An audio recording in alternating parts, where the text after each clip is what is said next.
আসসালামু আলাইকুম প্রিয় শিক্ষার্থী। আজ তোমাদের বাংলাদেশ ও বিশ্ব পরিচয় পরীক্ষা। তো এর মধ্যে তোমাদের কি কি থাকবে দেখো।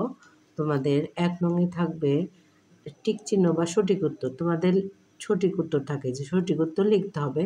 তোমাদের ৪টা করে অপশন দেওয়া থাকবে, প্রশ্ন এবং ৪টা অপশন।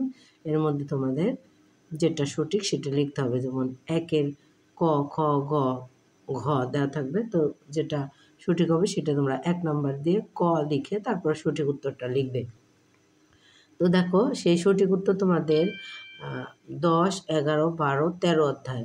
১৩ অধ্যায়ের ১ থেকে ৮ নং সঠিক উত্তর। তোমাদের যে সহায়ক বই আছে সেই সহায়ক বইয়ের ১ থেকে ৮ নং, অর্থাৎ ১০ অধ্যায়ের ১ থেকে ৮ নং, ১১ অধ্যায়ের ১ থেকে ৮ নং, ১২ অধ্যায়ের ১ থেকে ৮ নং, ১৩ অধ্যায়ের ১ থেকে ৮ নং তোমরা সঠিক উত্তর পড়ে নেবে। তারপর ২ নম্বরে দেখো আছে সংক্ষিপ্ত। সংক্ষিপ্ত প্রশ্ন হচ্ছে ১০টি থাকবে, সঠিক উত্তরও ১০টি থাকবে। ১০টির উত্তর দিতে হবে। সংক্ষিপ্ত প্রশ্ন ১০টিতে তোমাদের ২০ মার্ক, একটায় ২ করে। তো দশম অধ্যায়ের থাকবে ১০, ১১, ১২, ১৩ এই ৪টা অধ্যায়ের ১ থেকে ৮ নং সংক্ষিপ্ত প্রশ্ন তোমরা পড়ে নেবে। তারপর ৩ নং-এ থাকবে শূন্যস্থান। শূন্যস্থান থাকবে ১০টি। সেই শূন্যস্থানও ১০, ১১, ১২, ১৩ অধ্যায়ে শূন্যস্থান থাকবে ১ থেকে ৮ নং পর্যন্ত। তো তোমরা এই যে ১০, ১১, ১২, ১৩ অধ্যায়ের প্রথমে সঠিক উত্তর ১ নং-এ পড়বে ১ থেকে ৮ নং, তারপর সংক্ষিপ্ত পড়বে ১ থেকে ৮ নং, শূন্যস্থান পড়বে ১ থেকে ৮ নং। তারপর ৪ নং-এ থাকবে বাম ডান। বাম ডান থাকবে একটি, এই ১০, ১১, ১২ অধ্যায়ের ১ নং। ১৩ অধ্যায়ের থাকবে না, তোমাদের ১০, ১১, ১২ অধ্যায়ের ১ নং। এই হচ্ছে তোমার ৪ নং পর্যন্ত।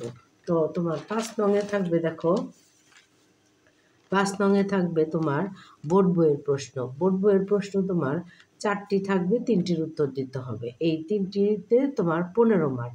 তো এখানে দেখো যে ৫টা প্রশ্ন আছে, এখান থেকে তোমার ৪টা প্রশ্ন অবশ্যই থাকবে।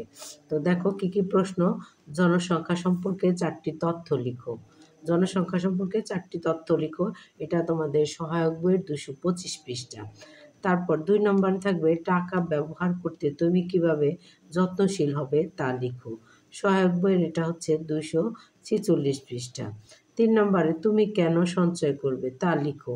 এটা হচ্ছে তোমাদের সহায়ক বইয়ের ২৪৬ পৃষ্ঠা। তারপরে ৪ নম্বরে আগুন লাগার ৫টি কারণ লেখো। এটা হচ্ছে তোমাদের বোর্ড বইয়ের ১০১ পৃষ্ঠা। ৫ নম্বরে ভূমিকম্পে কী ধরনের ক্ষয়ক্ষতি হতে পারে তা লিখো। তো এটা এই যে এখানে ৫টা বললাম, সহায়ক বইয়ের ২৫৫ পৃষ্ঠা এটা।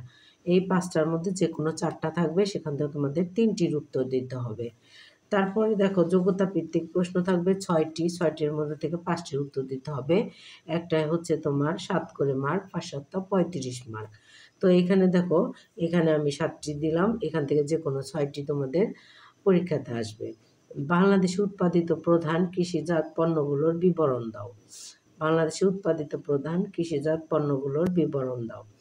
যোগ্যতা ভিত্তিক প্রশ্ন। এটা হচ্ছে সহায়ক বইয়ের ২৩০ পৃষ্ঠার ২ নং। তারপর দেখো ২ নং-এ পরিবেশের উপর অধিক জনসংখ্যার প্রভাব ৫ বাক্যে ব্যাখ্যা করো। এটা হচ্ছে তোমাদের ২৩১ পৃষ্ঠার ৮ নং। তারপর দেখো ৩ নম্বরে কৃষক কারা, তারা কি উৎপাদন করেন, কৃষকের কাজ কি। এটা হচ্ছে তোমার ২৪০ পৃষ্ঠার ১ নং। তারপর দেখো পেশা কি, যিনি জমি চাষ করেন তাকে কি বলা হয়, তিনি কি কি কাজ করেন 4টি বাক্যে লেখো। এটা হচ্ছে ২৪১ পৃষ্ঠার ১০ নং। তারপর দেখো অপচয় কি, টাকার অপচয় কিভাবে রোধ করা করা করা যায়।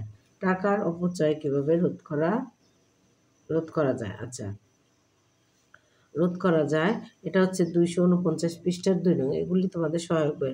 টাকা নষ্ট না হওয়ার উপায় লেখো। ২৪৯ পৃষ্ঠার ৩ নং। তারপরে দেখো দুর্যোগ কি। দুর্যোগ কি, বাংলাদেশে কী কী ধরনের দুর্যোগ হয় বলে তুমি মনে করো। উল্লেখযোগ্য ৩টি দুর্যোগের নাম লিখো। তো এই যে এখানে যে আমি ৭টা প্রশ্ন দিলাম, সেই ৭টার মধ্যে যে কোনো ৬টা থাকবে, সেখান থেকে তোমার ৫টার উত্তর দিতে হবে। তো আশা করি তোমরা তোমাদের বাওবি সাজেশন পেয়ে গেছো। তো তোমরা যদি পড়ে না থাকো তাহলে আরেকবার মিলিয়ে পড়ে নাও। তো ভালো থাকবে সবাই, পরবর্তী ভিডিও দেখার জন্য আমন্ত্রণ রইল। আল্লাহ হাফেজ।